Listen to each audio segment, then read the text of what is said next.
Friday evening in January. Lots of exciting political activity going on in the background. So this is a relatively tame topic in comparison. So that's kind of nice.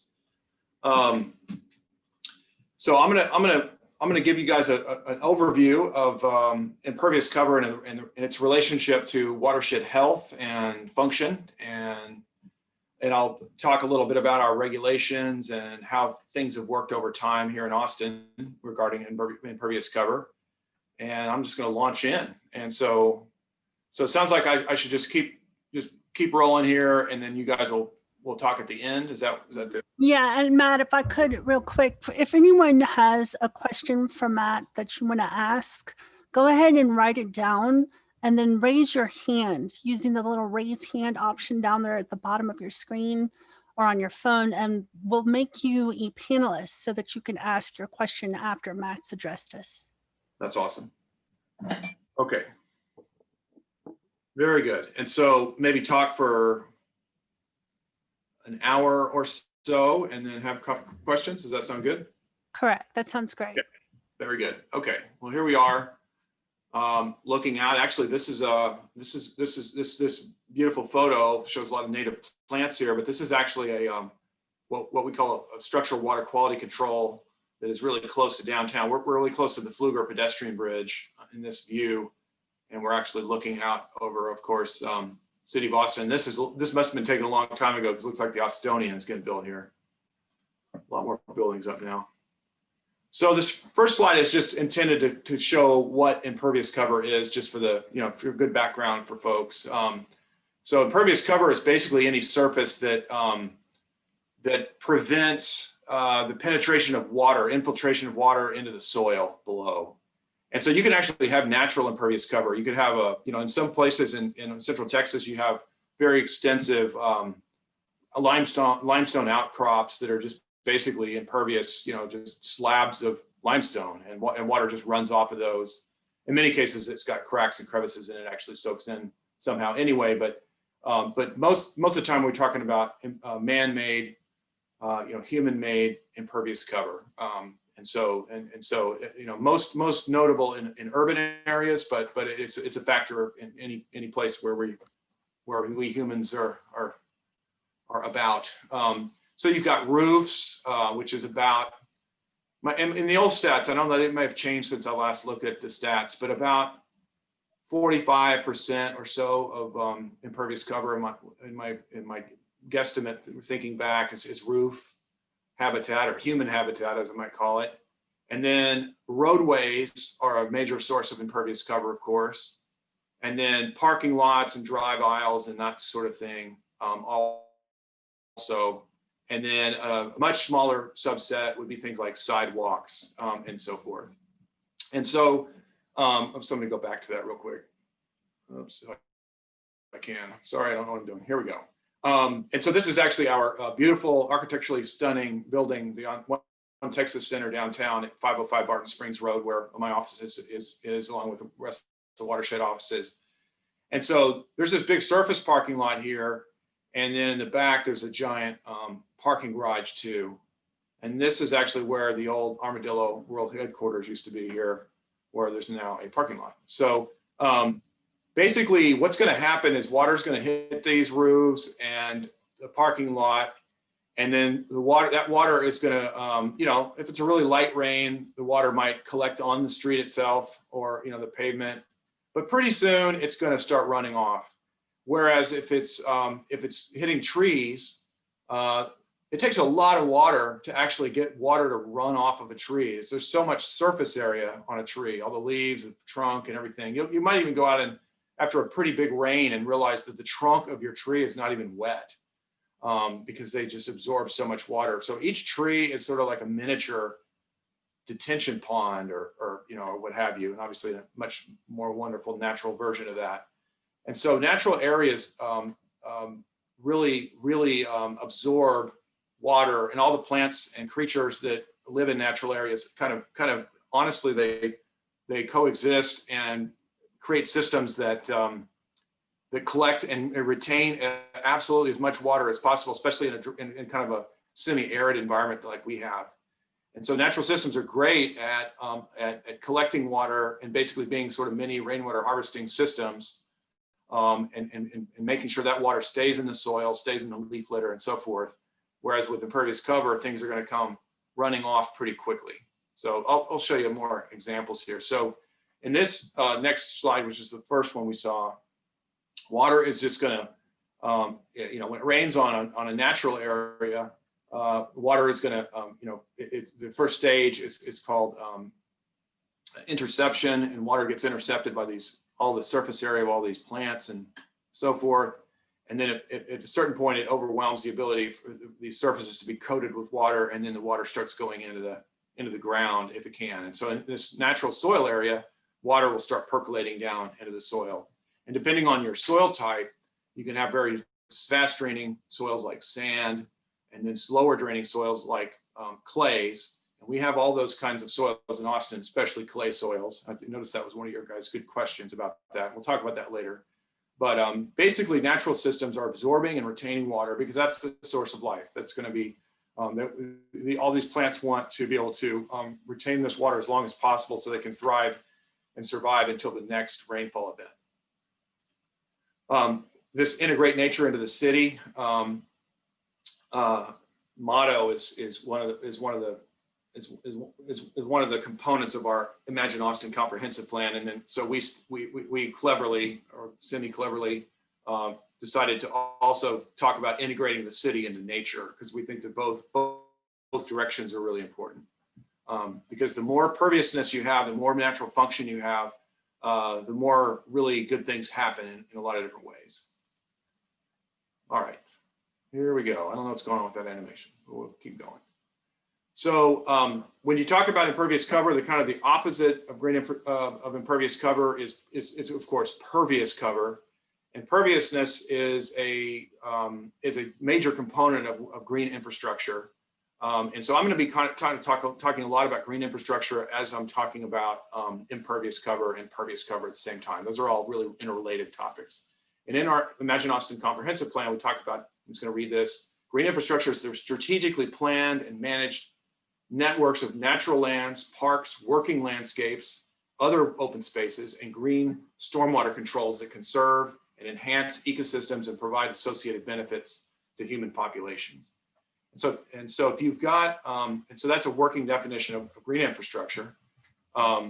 And that really describes, and almost all these things have a huge component of perviousness in them. Here's a shot of downtown with our Congress Avenue bridge, that bridge. And this slide is going to show all these different things, good things that happen when you have green infrastructure. And again, perviousness is going to be a big component of each one of these, or most of these. Let's see, I don't know if I want to focus on any of these at this point, but basically, I do want to make sure that I get in a few of these. Whenever you have a lot of impervious cover, you start getting, especially in a climate like ours, it's so hot in 8-9 months of the year, you get a lot of heat absorption into the impervious cover. And so there's a well-known phenomenon worldwide called the urban heat island effect. And it's really about buildings and concrete and asphalt and so forth. And those surfaces really absorb heat and retain it and then radiate it out, long after the sun even goes down. And so that's why you can go outside at 11 p.m. or midnight in Austin in the middle of the summer and it's still 90 something degrees. It's because all that heat from the day is still just sort of radiating out, like you've got this, it's a sort of a solar energy system that's gone wrong. And whereas you can see the trees down there on the bottom, the trees are reflecting a lot of that, they're absorbing a lot of the heat, and they're using the light to live and to create energy themselves, carbon, absorbing all that, and then it's remarkably cooler. So I don't have to tell you guys any, if you stand in the shade, you're gonna be a lot cooler. If you're in a forest instead of in the middle of a parking lot, it's obviously a whole different ball game. So climate regulation is one of the most important things as we move forward. And our city is at some risk in the future of having some really serious health issues as a result of climate or urban heat island effects and so forth, with impervious cover, especially uncontrolled impervious cover being a big issue. But anyway, all these things, air quality, property values. And so there's kind of almost like a little more boring slide. I'd have like, here are the kind of good stuff, bad stuff, showing what there's kind of a synonym and an antonym in each one of these things. Water quality is one of the things I'm going to talk about a lot. Erosion control is something I'm going to talk a lot about from a water. And then this actually doesn't have flood mitigation on here, but that's a huge one. And so a natural system that has a lot of pervious cover and trees and absorption really tamps down the speed and volume of a flood. And we'll talk about that some more. So these are slides from a slideshow I gave back in the Imagine Austin days, and I'm sorry, when we were talking about leading up to our land development code process, because we realized, look, we as a city, when we're growing, we're just going to have to find ways to counter the impacts of increased impervious cover in urbanization.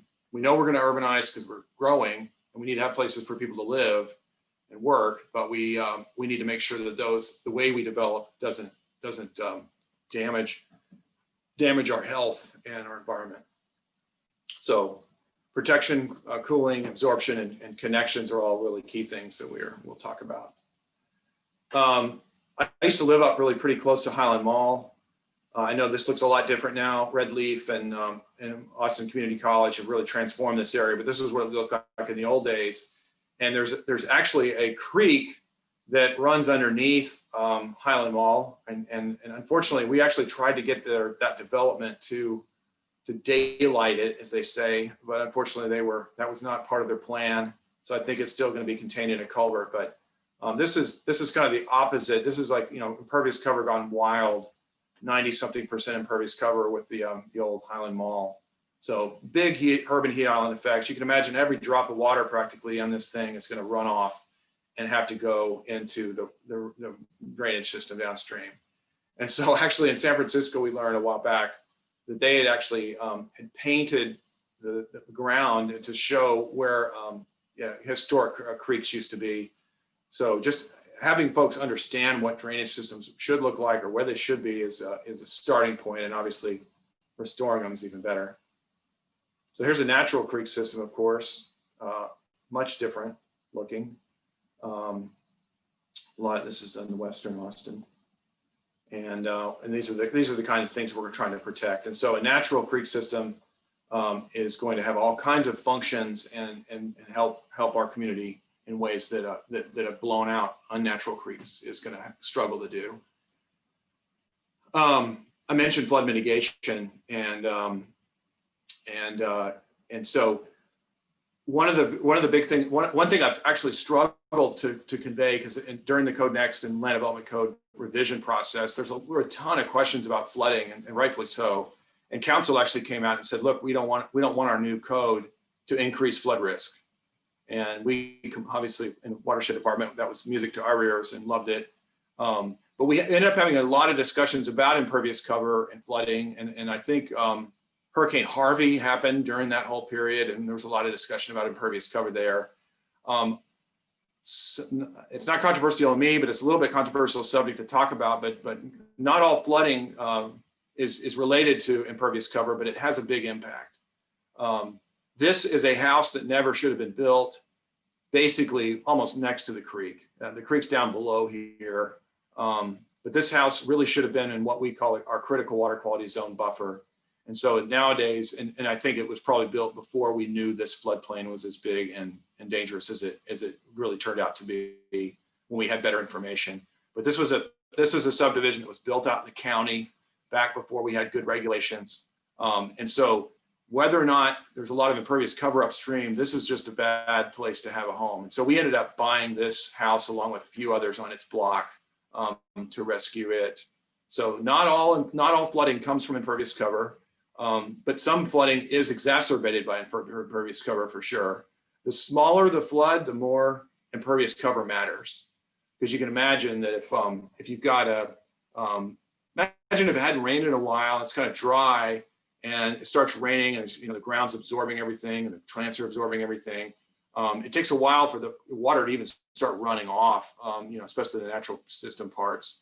But at a certain point, the rainfall is going to overwhelm the soil's ability to absorb any more water, and so it'll start basically coming off any surface. So in a really big flood, like the ones we had in 2013 and 2015, 2016, those we're just going to have flooding, no matter how good a job we did with green infrastructure.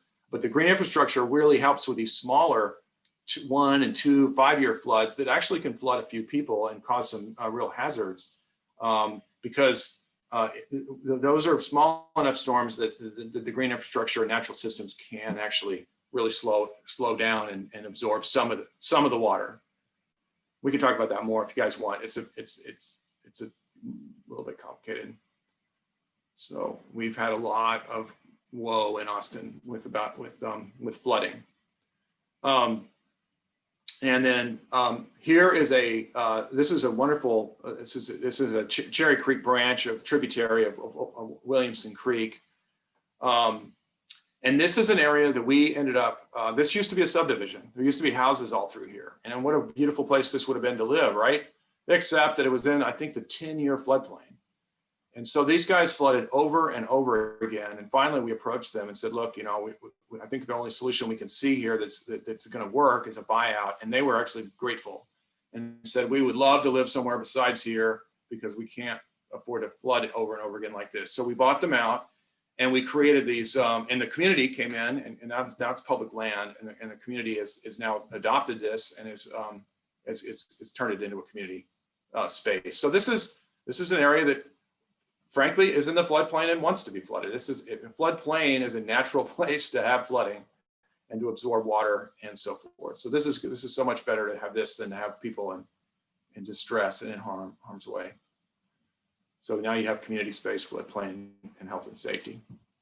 I already kind of went through this slide earlier, talking about the impacts of impervious cover on the urban heat island. And there's just dramatic 10, 15, 20 degree differences in temperature between this and then an adjacent area that's got trees and soil, and there's actually physical properties where if you have evaporation like sweat off your body, it's literally dropping the temperature of your body when you have sweat evaporate. And when a tree is evaporating or evapotranspiring all this water out of the soil up into the air, it literally cools the air. It's not just shade, there's a physical thing going on there that's, basically physics in action. And, I remember somebody talking about this that knew a lot more about it than I did, but, each tree, you could measure, this tree is the equivalent of a 5-ton air conditioning unit, or there's one that's a 2-ton, et cetera. So basically trees are like giant, natural, wonderful, sustainable air conditioning units. So this is the opposite of that. This is urban heat island effect. And this is dangerous. And in Austin, you could actually be in some harm, be in harm's way there. Here's a picture of our city hall. This is expertly taken photo because there's actually a bunch of Austin City Hall that's baking in the sun in this kind of big plaza area, which is pretty unpleasant during the heat of the summer. But over here are these kind of terraces, and you got this is a green roof up here. And it turns out that the whole site is a green roof. This City Hall, as you know, if you've ever driven to City Hall and had to park, there's a 3-story, I think, parking garage below City Hall. And so the entire structure is built on basically a big slab of concrete or what have you. And so all of these plants are actually being planted in planter beds, but that are located above a concrete parking garage. But we were able to, the designers were able to restore natural function to an area that otherwise would have been looking a lot like that. And so it's a lot more, not more comfortable and pleasant. So not all this is, so would you call this pervious cover? Well, yeah, it's pervious. Our land development code doesn't currently give credit. There's a one tiny sliver of exception, I'll have to say in a geeky way, but there's mostly this, if you're above a, if you're above a parking garage or something, you don't usually get credit for perviousness, even if you do this. So that's a code discussion. Green roof, shade trees, landscaping. And then absorbing water is such a big part of watershed protection and pervious cover. And so I love this picture because it's just so obvious what's going on here. You've got the landscape ordinance coming in here, and that's good. You got this little, I guess, I'm not sure what kind of tree that is. It might be a crepe myrtle. So you've got this kind of scrawny small tree here, bush, and these are all raised landscape beds. And so what ends up happening, I love these, native grasses they've got planted here. But unfortunately, when it rains, all the water is just going to shed right off of this kind of humped up landscape area. Some of it will be absorbed, and these plants will do a nice job kind of directing the water into the ground. But mostly, these guys are high and dry. And so the water coming into this inlet, storm drain, is just going to go right and bypass all these plants. And so the water is not being creatively reused or reused at all. So you end up with a lot of heat and no water retention, and plants that need to be watered with potable water out of an irrigation system. And so, yeah, potable, yep, there we go, stormwater runoff. And so when we've got as many drought concerns as we have, and we have to, recently, a lot of us remember that, I forgot the dates actually, was it 2009 through 2014 or 15? We had horrendous drought in Austin, including 2011, which was the hottest year I can ever remember here in Austin. I think it was the hottest on record, 90 days over 100 degrees and so forth. And so that was a time when a lot of us remember the lakes got down to around 34% full, which was really alarming. And so we need to find ways to absorb more water and keep plants alive without having to bring in a lot of potable water, if any, to kind of, to tide over these terrible drought events. And so pervious cover and shade and all that kind of stuff is going to be in design, and good design is a big part of that. So we, our water quality efforts, I mean, the environment, you guys, the environmental community was the origin of our watershed regulations that we have, where we asked that new development put in engineered water quality controls that absorb water and keep it from running off too quickly and filter out pollutants. And the first versions of those were sand filters, as we call them. I don't know if I make pictures of those, but they're kind of ugly and prosaic, and they do work, but they're not really very functional for anything except slowing down water and filtering it. And so we've started to, some years back really, move to these green stormwater infrastructure controls like rain gardens and rainwater harvesting that have multiple purposes. So this is at the old LCRA Redbud site. And you can see that instead of like that previous slide where there's a big curb and everything sheds off, this is the opposite. Water is being, you actually have the vegetation is lowered, and water is able to run into this thing and kind of collect there, water the plants much more often. I love talking about this because you could have a 1/10 of an inch of rain or something, which would not really do much good for these plants. They still need the irrigation. You get a 1/10 of an inch of rain on this thing, and all that water is going to go and water this one area, which is going to give these guys 1 or 2 inches of rain collectively. So pretty good deal, pretty smart design. And so we love this. And this is one of the things we were hoping to get accomplished in the new land development code, was requiring this as opposed to still sticking with some of the older kind of controls. That was one of our proposals. And then rainwater harvesting is just a fantastic idea. It's an ancient technique, been used, it's used, from hundreds or thousands of years ago. Austin, I remember a next door neighbor house I used to live at up on 53rd Street near Airport Boulevard. There was a 1928 home. It was in pretty bad shape and ended up having to demolish it. It was so bad. But the during construction, they actually uncovered a cistern in the front yard, and that house from the 20s and 30s had used a rainwater cistern from its roof, and it directed water into basically a well, brick-lined well in their front yard. So rainwater harvesting has been going on a long time in Austin, and now it's kind of a hip, cool thing to do out in the hill country.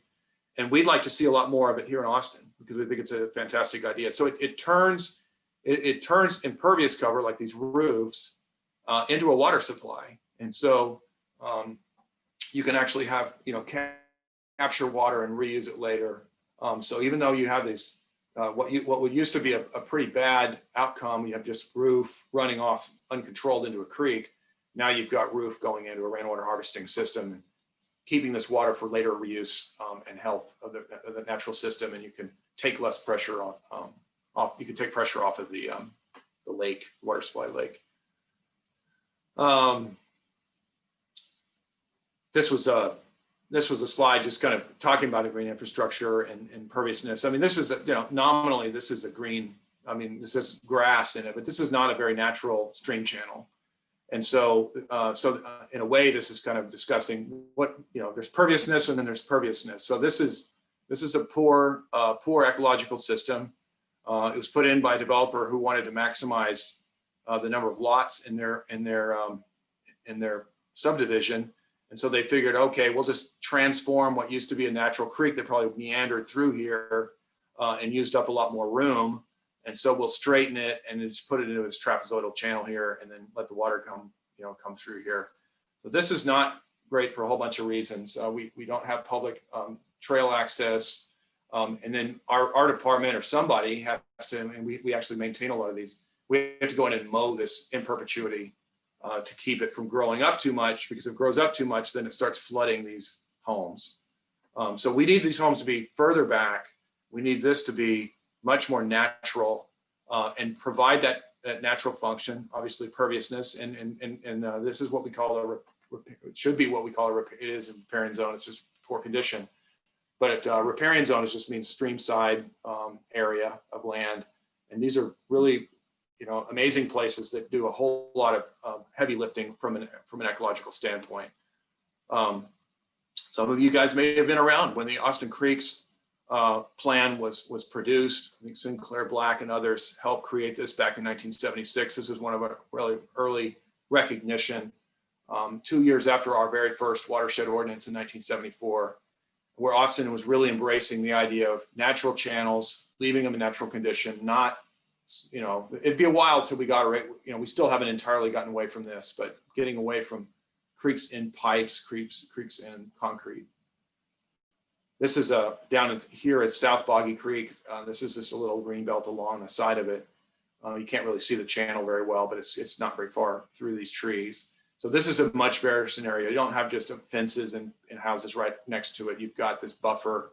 You've got the ability for somebody to walk along the trail and have alternative transportation. And imagine the cooling and heat mitigation that goes along in this very pervious, very healthy area. And a lot of times the riparian zones, you got all these trees. The trees are big. You generally, it's pretty obvious if you look at a map. You can look at an aerial photo of, and there's gonna be a lot more trees near creeks. That's no accident. Trees are literally grow out of air. They take water from the air and they take carbon from the air and they create themselves out of nothing almost. But you have to have water to grow a tree and create a tree and have that carbon, trees basically made of carbon. So you end up with these, so the more water and better soils you have, the better chance you're going to have a good, healthy, large forest. And this is, again, is kind of the lungs of the city, important, super important. So again, tree preservation, soil preservation, perviousness preservation is a huge, huge issue. This is just a picture of a riparian zone, because I'll show that in a second. And this just shows, in old days, we put the houses right up here, mow down everything else. And now we require, in our land development code, we require these kind of creek setbacks. We require you to, we've mapped the floodplain much more aggressively to make sure that we have safe safe areas. So we understand where the flood risk is. And then only out here away from the creek can you start, putting in a roadway or a home. All right. This was a good old fashioned Code Next poster that we had talking about natural and resilient Austin and the different elements here. And again, with my perviousness and imperviousness theme here, it just comes up over and over again. Because water and soil and plants are just incredibly interrelated, and water stewardship is right at the top of the list. So whether we talk about the watershed protection or the 100-year water forward plan, this is a big deal. And then flood mitigation is certainly interlinked here. We've actually, and then urban forest preservation is forests are a big part of our culture, but they're also part of our health and well-being in our city. And then open space and parks. And we've actually, the Austin has bought about 28,000 acres of land and protected it permanently in the Barton Springs zone, for instance. And we've protected many other acres beyond that using our regulations, but we've literally bought out a lot of this. And that the whole idea was, let's have permanent pervious areas, healthy areas that we can manage ourselves or work with our partners who, some ranches that we sometimes buy conservation easements on. And the idea there is, we know that pervious function is crucial to the health of our aquifer and to the health of that whole system. And then nature in the city is kind of our brand for this, because we really want to see not just, a city surrounded by nature, but actually nature integrated into the city. We had a wonderful professor come from Illinois some years ago named Frances Kuo, and she talked about the benefits of green infrastructure, and it kind of blew me away, because I was already definitely on board with the whole natural condition scene and whatnot. For many years, I've been studying this stuff, and I'd been looking at more on the environmental side. But she came in with, she was just aware and had done a research herself, but it was kind of a collector of this stuff. But just gave us study after study, talking about these side by side. Here's a place that has a lot of green function, like a neighborhood that has a lot of trees and nature integrated, and here's one nearby that doesn't. And just the health outcomes, psychological outcomes, were stark and well documented. It was incredible. I was really grateful for that particular. I think that presentation is still online. If you guys want to get, I can probably find a link to it and send it to you. That's still super relevant. This is the same spot that I showed at the very first. This is this biofiltration pond that's near downtown, and talking about water stewardship and how do we build in a way that embraces these natural functions, even as we have a growing city. How do we mitigate flooding, and not all of it is through green infrastructure, but it's certainly a component. Let's see. And then I've worked a lot with my friends in our urban forest preservation group, and they do a fantastic job. And trees and watershed protection are very integrally linked, and it's an important element. Obviously, perviousness. I'm showing you way more pervious slides than I'm showing you impervious slides. And then open space and parks. I mean, some of, as the city develops, some of the last remaining large sections of natural areas, of course, are in parks, and where when we lose our farmland and our ranch land, these become the main parts of the city that are still, significant chunks of natural areas. And then we've got. This is just our nature in the city slide. I'm going to skip through some of these a little bit faster. So green stormwater infrastructure is an engineered version of what we used to have that were a lot more man-made, like sand filters. And really what green stormwater infrastructure is trying to do is replicate, sometimes in a relatively small area, what used to happen as a result of natural function of perviousness. So in a way, it's a little sad actually, but in a way what you're doing is you're replacing, say, an acre of forest with 2 or 3 or 5% of that area, but using some sort of engineered system that focuses the water there and mitigates it, slows it down, and filters it. So the upside is we're using the water better, and so forth. Obviously, the downside is, from a temperature regulation standpoint and so forth, the trade-off isn't certainly not 1-to-1, but it's a real step in the right direction compared to the older way of doing it. This is a retrofitted rain garden in an existing, I think Crestview. It's either Crestview or Brentwood. I can't remember where this exactly was, but it's up in north central Austin.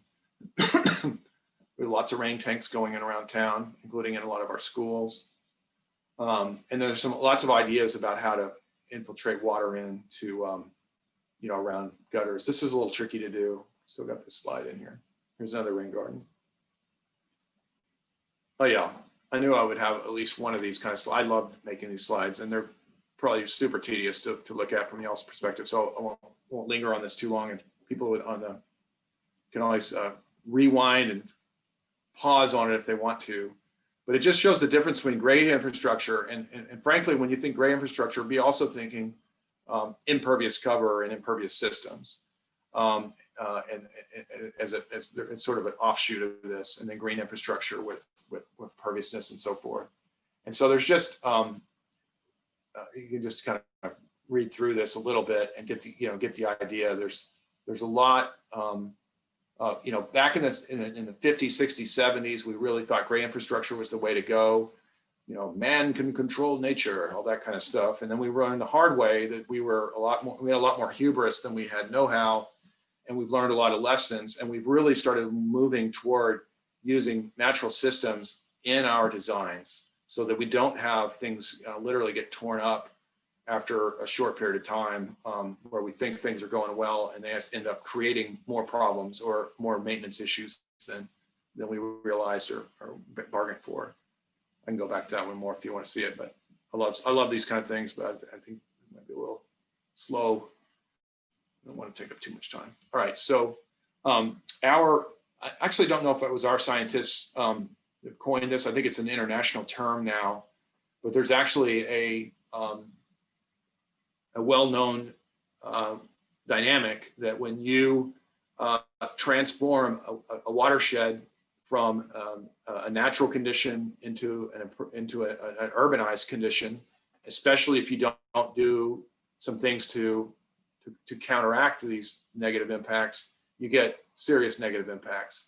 And so we're used to have infiltration and used to have a lot of water infiltrating down into the soil and moving very slowly through the soil back down, either into the aquifer below and or to a creek downstream, both of which are super helpful, and with a very small amount of surface runoff on an annual basis.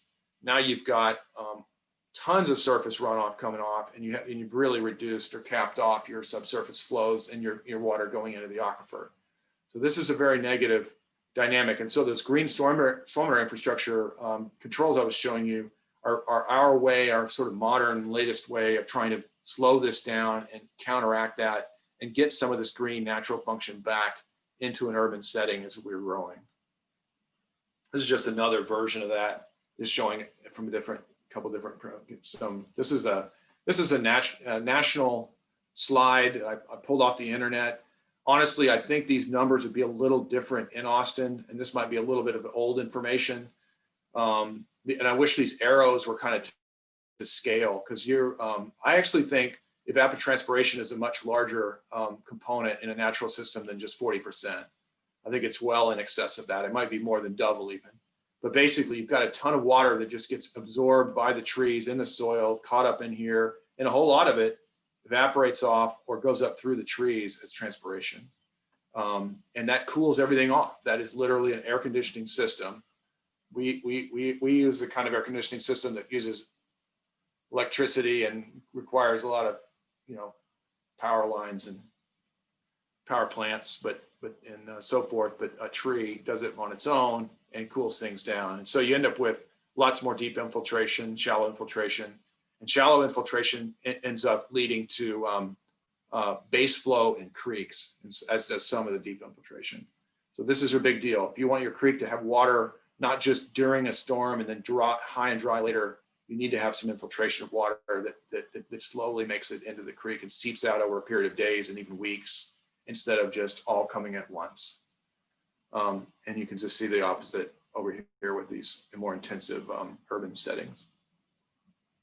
Yeah, this is a great example of this. So this is a hydrograph, and so what's going to show is it's going to show time along the x-axis down at the bottom, and it's going to show the discharge or flow in a creek over here on this y-axis. And so the higher this spikes up, it means the more water runs off and goes into a creek. And so this is a certain period of time in the past where we were collecting water in Bear Creek down in the Barton Springs zone. And this is a very rural area. It's starting to urbanize, but it's pretty low density. And then I'm going to overlay Shoal Creek. Actually, this is Shoal Creek. I think I have one. Yeah, it shows both of them together. This is Shoal Creek. Let me go back to this one. Look at the shape of this. It goes spiking up because it's raining, but then look how it's kind of, there's kind of slow, long.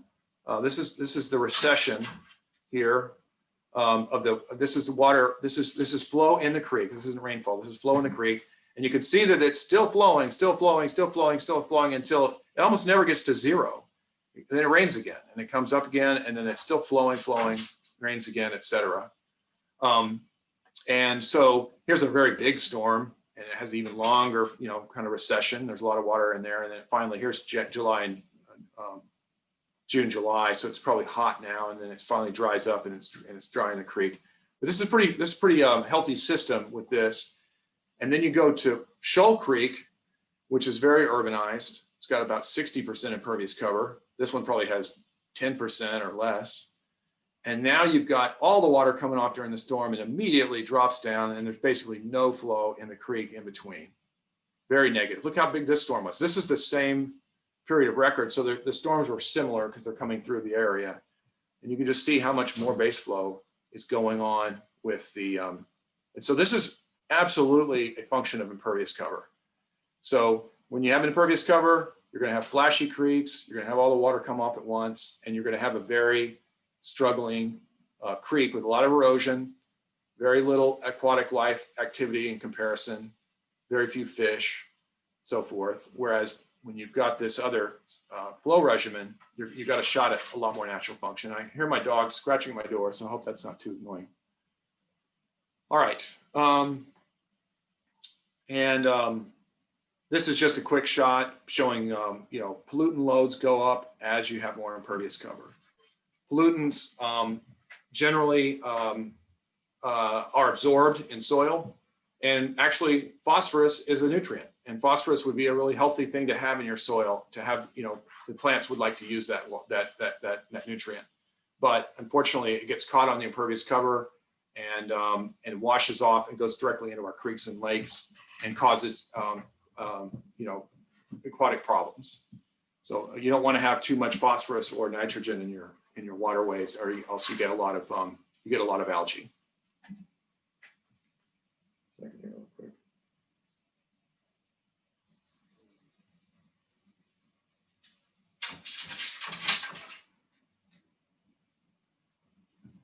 All right. Okay, so this is just showing that we've been developing a long time. The older school way of developing is to use gray infrastructure, and I had that slide with all the words on it. And this is just kind of a little picture showing what's going on. Older development, especially in the central part of Austin, you've got runoff right from houses and commercial buildings and so forth. It goes right to the street. It goes right to an inlet, and it goes into a pipe, and then it goes out immediately, directly into the creek. So it short circuits all this soil, and therefore cannot infiltrate into the soil. So it's kind of doubly bad. You've got extra runoff from these impervious surfaces, and then since you're not directing them to the remaining pervious areas, you're also quickly getting them into the waterways. So you're missing an opportunity for water conservation. You're missing an opportunity for natural health and long-term survival and resilience of your tree canopy and other vegetation, and all the natural, air conditioning function that those guys have. And so you're basically creating multiple problems with this design. And so, okay, I don't want to repeat all this, but so what we want to do is in these more urbanized areas is integrate in smaller distributed water quality controls where possible. And so I myself, I don't think I put pictures of my own house in here, but I basically have a couple tanks that look about like this. I've got a 2,500 gallon tank and a 1,000 gallon tank.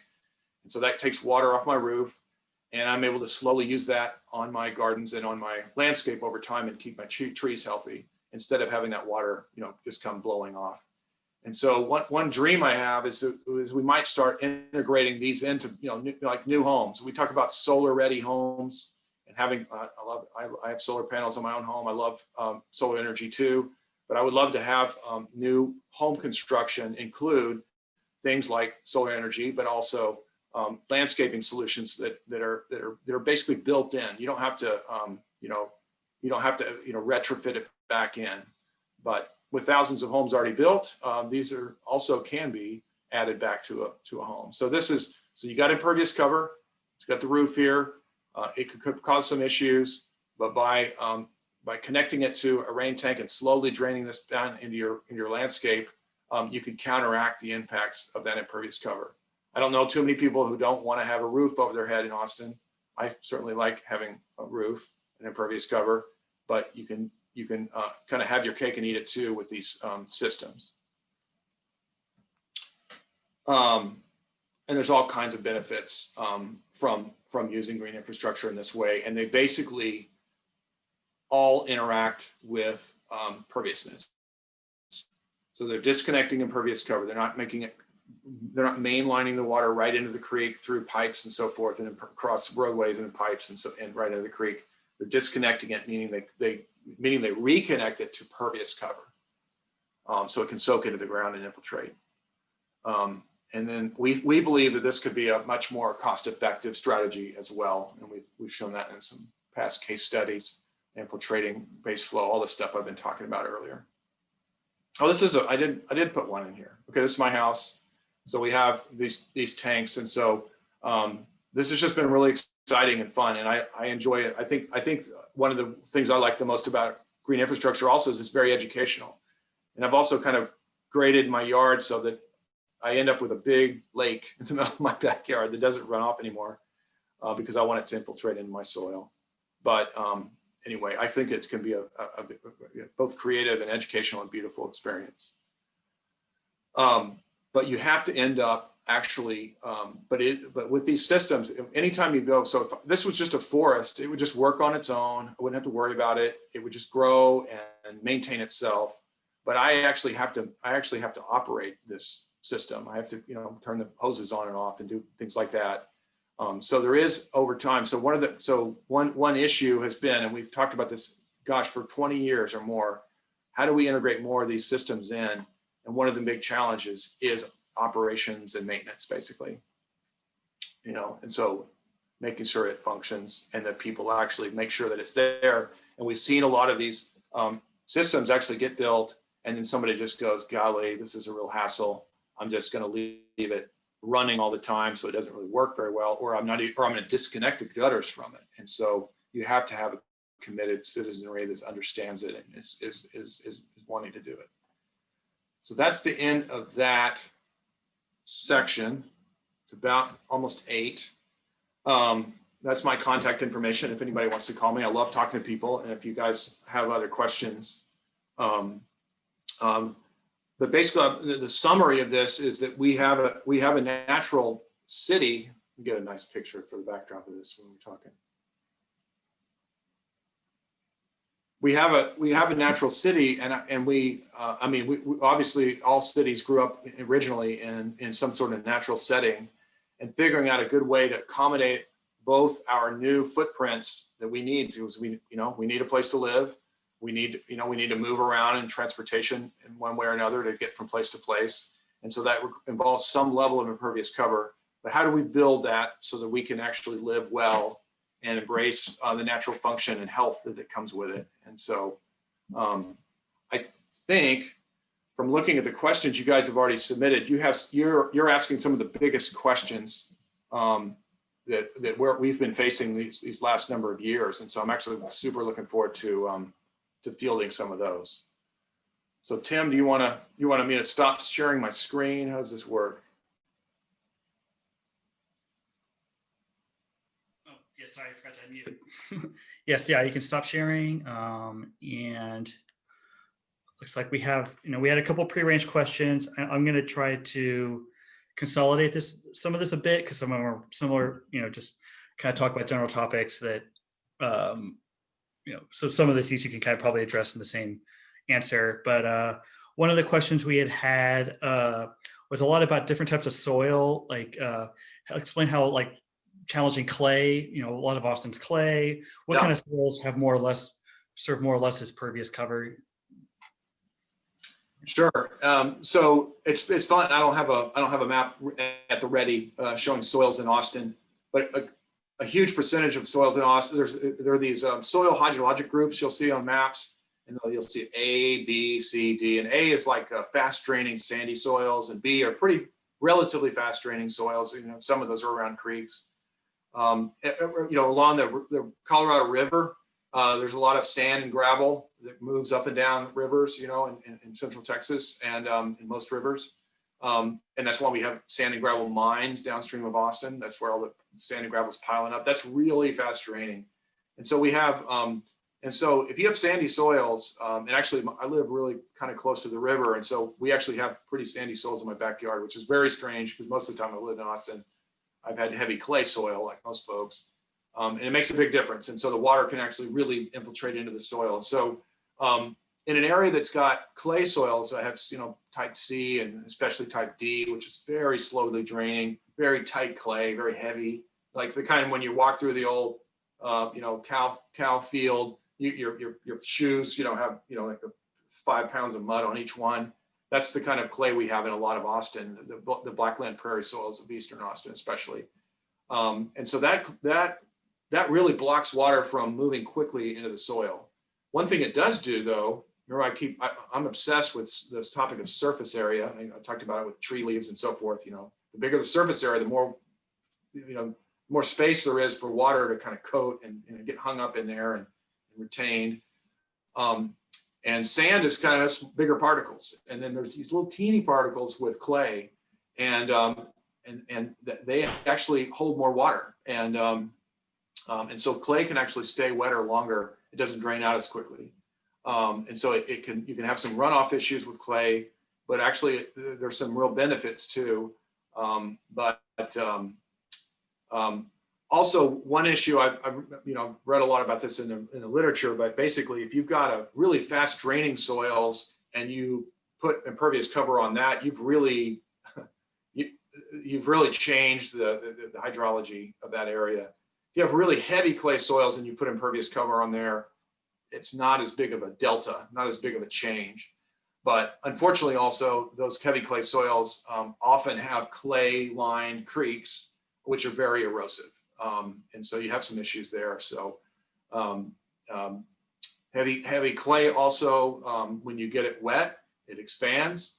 And then when it dries out, it shrinks. And so you have this shrink swell dynamic that's really negative if you have a house foundation or a roadway or whatever. So that's why when a lot of places in East Austin toward Pflugerville, the roads look like some kind of a roller coaster, even though they're supposed to be flat. And so that can be an issue too.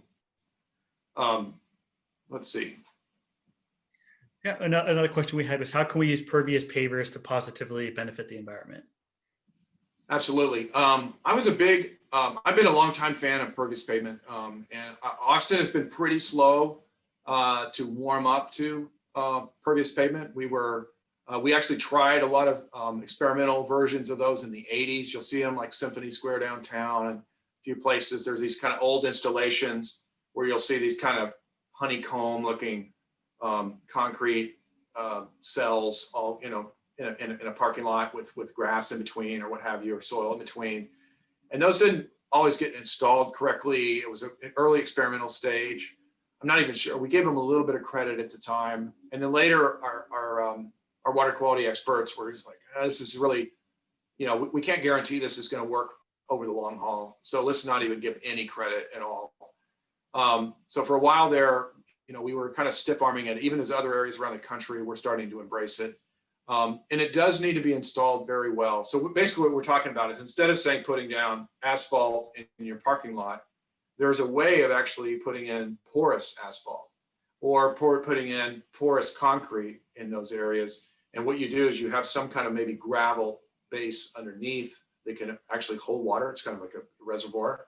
And then you have this porous concrete layer that's usually about 3-4 inches thick, or porous asphalt, and the water can actually go right through it. And there's also paver versions of it. I really like it. I think we need to be experimenting with porous pavement way more than we do. We have given them credit for pedestrian surfaces like a trail or a drive, a path or what have you, or a little plaza in a project. And then more recently, we gave them credit to treat themselves for, say, a parking lot. And so for the longest time, we didn't really make it very attractive to put them in unless you just wanted to put it in on your own. But we weren't going to give you much development credit for them.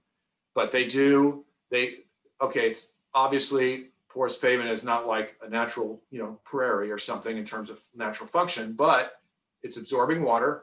It's retaining that water underneath the surface for some time, and that actually has to evaporate out over time. So it's naturally cooler, and they are quieter when you drive your car on top of a pervious pavement surface. TxDOT actually uses it in some places to prevent hydroplaning, because water is kind of laterally moving through underneath out to the side of the roadway, and the tires can run over relatively dry surface. So it's cooler, it's drier, it's safer. There's a whole bunch of advantages, and it's more expensive. So that's why people don't put it in on their own as much. Do you have an idea of like how much more expensive it is, or like what the disincentives are? Off the top of my head, I'm gonna guess, but it's probably 4 or 5 times more expensive, something in that range. It's in a one project, it might just be a smaller component of the if it's a road, that is the expense. Well, it's one of the major expenses. But if it's it's a home and you're just putting in a driveway, that might just be a smaller expense for you. But imagine you've got this thing that's going to absorb water, and your tree roots and whatnot can get under it, and they can take advantage of the water. It's not just shipping right out to the street, and you end up with healthier trees, less runoff, all that good stuff. So there's a lot of advantages, but it does cost 3 to 5. You'd have to double check that, Tim, but it's probably in that range. Yeah, and I think one of the questions here, and I saw some of the Q&A questions about this too, is what's the most cost beneficial in terms of green infrastructure? I think, a lot of us are on boards and commissions, and we often face the question of like, what is it reasonable to require a developer to do? What isn't? If we're having to choose between different things, what should our focus be? So I'd be kind of curious if you have a take on what types of infrastructure are the most cost effective. I also have a follow-up space with that, but if you could, cost wise, what's the lowest hanging fruit, highest hanging fruit? So this would depend on the application. So if you had, say, a residential subdivision, what would you do there? I'm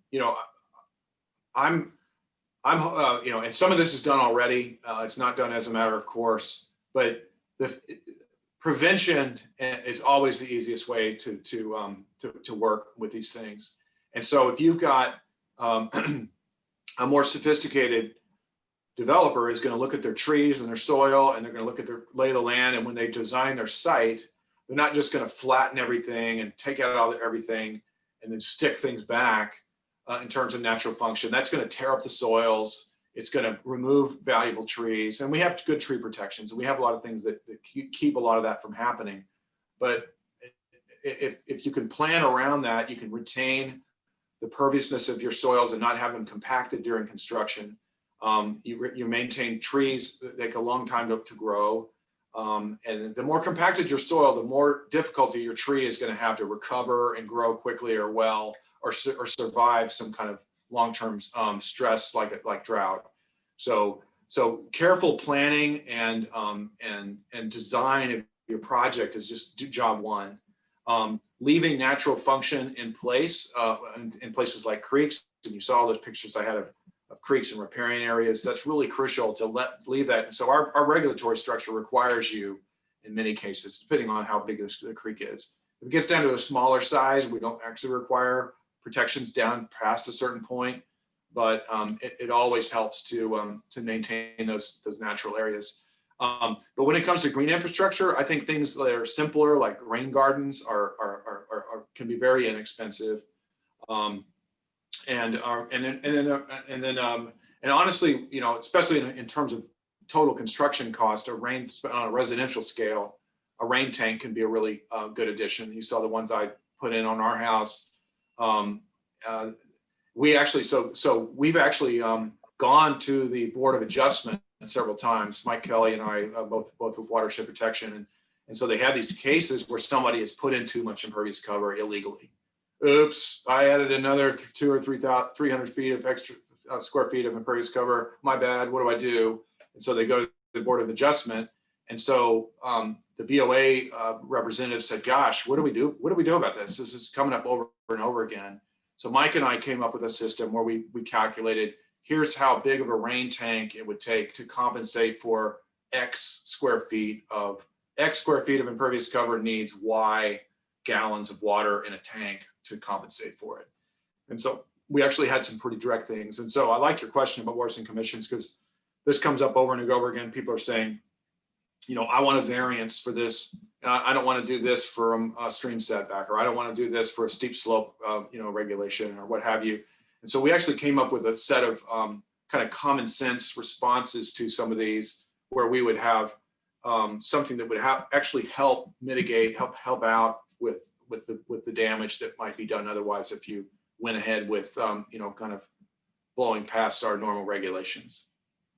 Is there a good resource for, other than like directly contacting you with each development, but if anyone are on our board of commission, for one of us to see, if we see the variance request, if they've done something to compensate for it, if that actually what they've done is compensated, like what the value is compared to what, the relative values? That's a great question. Let me I'm gonna run that one by my direct supervisor is Mr. Chris Harrington, who's the environmental officer for the city of Austin. He's a sort of superhero environmental person, and he interacts directly with the Environmental Commission, who handles the first, they're on the front end of those environmental variances. And I know there's other things going on, and then once they weighed in on it, then those cases go to either the Planning Commission or the Zoning and Planning Commission.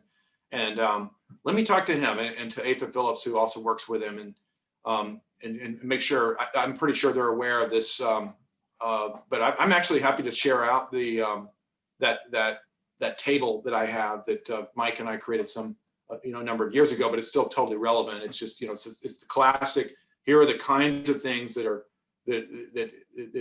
somebody might want to change environmentally on their from the normal regulations. And here are some common sense alternatives, or just things to ramp up. Here's, they want to dial up something over here, and then we would want to dial up this corresponding thing. And before that, the reason we did that was because people would say, "Well, I want more impervious cover," and then the Environmental Commission or some other group would say, "Oh, okay, well, why don't you put solar panels on your house?" Which is awesome, but it doesn't have any. It's not directly relevant to that particular variance request. So we really wanted there to be some synergy between those two. So, and Tim, I'd be happy to share that with you. And I don't think we have that posted online, but that could be a pretty useful resource. Yeah, definitely. Because I'm on Zap, and you kind of have that balancing all the time, and it's just subjective things that it would be nice to have a more objective way to frame it. Absolutely. No, that was exactly what we wanted. And I think it was a previous group of folks long ago that wanted that. We were looking at that, but we'd be happy to share that. It makes a lot of sense. And that kind of, I was also curious, when you're talking about this rainwater, that rainwater infrastructure, what does, say if someone wants to build more impervious cover, but they're willing to put in a rain garden, how much does, say, having 5% of the land be a rain garden? Is that like the equivalent of having just 5% less impervious cover, or is that the rainwater garden more efficient than just natural land at like absorbing water, for example? That's a great question. So I was, I had this kind of moment of recognition of going, okay, here's what our regulations do. We protect the biggest trees, but then, the smaller trees and understory plants and whatnot, can be removed, and you can put in impervious cover. You can build, do your project. And then in the end, especially in the old days, okay, just put a sand filter in. Well, the ratio of a sand filter to a site is usually like, the sand filter is rarely more than 2 or 3% as big as the site. So you have this whole 97% of the site draining into 3% into a sand filter. So in a way, you look at it and go, well, wow, that's pretty amazing. You got this huge area going to this tiny area, and the tiny area is able to slow that water down and filter it. So an engineer would look at that and go, woo, we just nailed this. And I've minimized the footprint of this sand filter, because I don't want it to take up a lot of space. It's not really very valuable for my development. It's kind of just a piece of infrastructure. So the green infrastructure is working in the opposite direction. If you had done that with a rain garden, your sand filter might be 3-4 feet deep. Well, a rain garden can only be 1 foot maximum. And so, on average, it's usually a little bit shallower than that. So it's going to take up, 3 or 6, 8, 9, 10% of your land area, depending on how impervious your site is. So what's happening there is you're spreading that water out in your rain garden. It's shallower, and it's going to take up more room, which may be an issue for some developments. But it is taking water from that whole rest of the site, basically. I mean, it obviously depends on your design. So what you're trying to do with green infrastructure is ramp up you're basically, it's sort of a human way of cheating on, instead of 100% of the site contributing as a forest or a prairie, you've got 3% or 10% or what have you, really working super hard to do the same thing that all that other area used to do. So it's kind of a, it's a little bit of a swap. And I think it's kind of intuitive and obvious. The less pressure you put on one spot, the more likely it is to function better over time. So if you spread it out a little bit and have a shallower rain garden, you're going to have a better outcome. And so that was one of the arguments. We had a lot of discussions about this internally in-house. And they're not, these are kind of, have lots of different opinions from folks. But I'm a big fan of green infrastructure. And I think so 5% impervious cover versus of impervious cover versus 5% rain garden. The rain garden, can absorb and take in more than that 5%.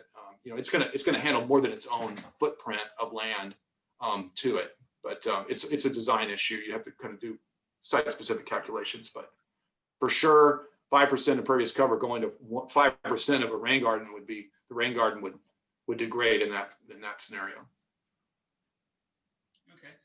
We also had some questions about building in floodplains, about if you're allowed to put buildings on stilts, or what is that feasible, or is that something people are allowed to do?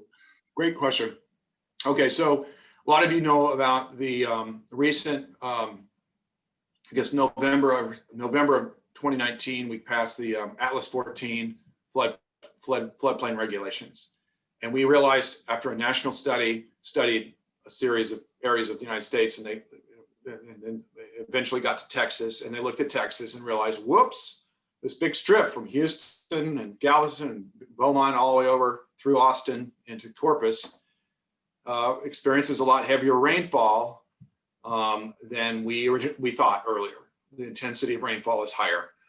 That was kind of intuitive for a lot of us that went through all these big floods and saw Hurricane Harvey and everything else. So we ended up having to ramp up our flood assumptions for land development and for floodplain modeling and delineation. And so in the end, where we used to think there was a 100-year floodplain, the new version of it, that turned into the 25-year floodplain. So instead of a 1 in 100 chance or 1% chance of happening in any given year, turned into a 4% chance in that same area. So what used to be the 100-year became the 25. What used to be the 500-year flood became the new 100-year flood. So you can imagine what happened with that is, in the old days, or up till then, every time a land developer comes in, they're gonna build right up to the floodplain every time, almost, unfortunately. So they're not going to give a lot of room margin for error. So that, put those houses right up, or commercial buildings or whatever it is right up on there. Oops, now the floodplains changed and they got bigger. So we suddenly had, what was the number? We had like 2,500 structures in the floodplain, I think, beforehand, or 3,000. And then we ended up, I'm getting these numbers probably wrong. They ballooned up to 7,200. We had, I'll go, if I have time, I'll even do it during this presentation. I've got it pretty handy, but we basically had a big increase in the number of structures in the floodplain in Austin because people earlier had built where they thought they were in the clear, and then we had to make the floodplains wider. So the question, getting back to your excellent question, is what do you do about that? Suddenly you're in the floodplain, you're subject to flooding. Maybe now you have to buy flood insurance where you used to not to. What do you do? And so Austin is very proud of the fact that we, for the very longest time, since 1983, I think, have said you cannot build a new structure in the floodplain. Now, some people get permission to do so, and it's a long story, and they have to go to council, but it's really hard to do and doesn't happen very often. But it can happen, but it's very unusual. A community like Houston, to their dismay, I'm assuming later, made the decision back in the day, we don't really care if you build in the floodplain as long as you elevate. Because, hey, you're safe. If you're elevated, you're safer at least. And so, go ahead. If you're not in the active creek channel, you can go ahead and elevate it, because they have a lot of really flat land in Houston. Well, that backfired when they also found out that they had even way wider floodplains, and they got hit by Harvey and many other huge floods. And so they've had hundreds of thousands of homes flood in their area, 140 or 150,000 in Harvey alone.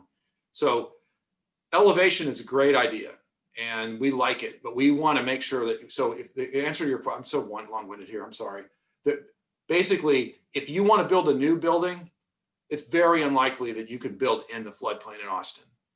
If you want to rebuild a building, our Atlas 14 regulations just made it easier to rebuild a residential structure where it is now, as long as you elevate. And you would have to elevate not only 1 foot like you used to, but 2 feet above the floodplain.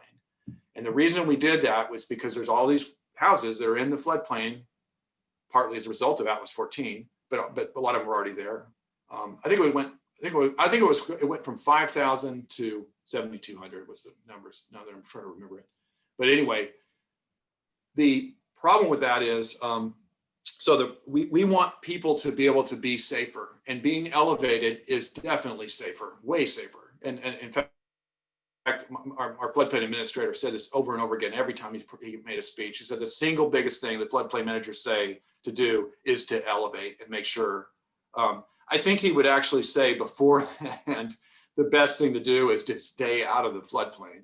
But if your structure is already there, then you've got a problem. And we were basically up till that point saying, sorry, you're in the floodplain, you can't even get a building permit. And so that's a problem. Just that person's stuck. So now we're actually making it so that you could elevate a structure and rebuild in that same location. So I'm sorry about that. Was a way longer answer than you probably wanted. But basically, we love elevation. We think it's a great idea, but we think it's even smarter to keep out of the floodplain in the first place. But if you don't have an option, we've made it easier for you to achieve greater levels of safety and lower your risk. And we had a question from Dale Bula, sorry. Has Ladera Bend at 2224 and Chester Boulevard ever used the huge rainwater tank?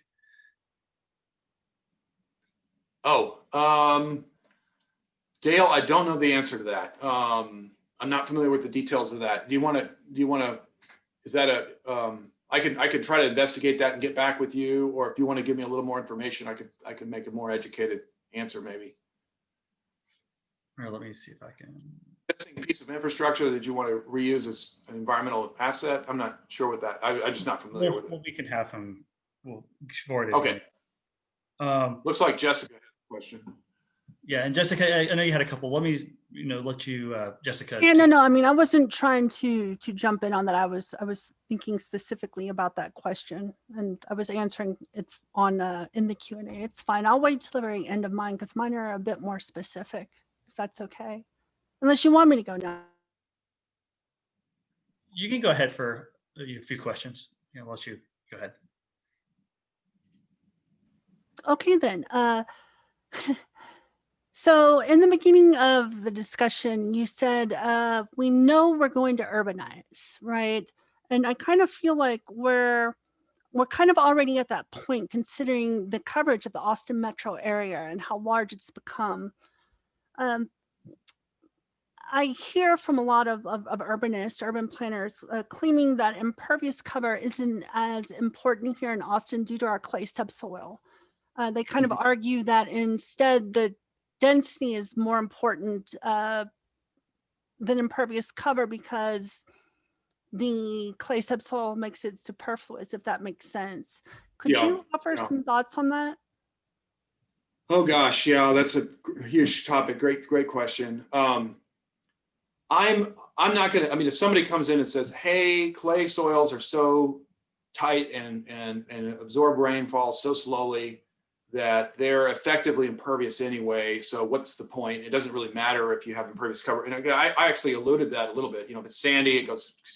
There's a big difference between a sandy soil getting impervious and clay soil getting impervious. However, clay soil is still very functional, and a prairie is an incredible rainfall absorption, instrument. I mean, it basically is, we got all these plants that have adapted naturally to, it's zillion, incredible biodiversity with all these deep roots and crazy surface area. And so when it rains on a prairie, that water, even though those are prairies, or a lot of them are in heavy clay soil like they are here, that water is getting absorbed and drawn down into the ground.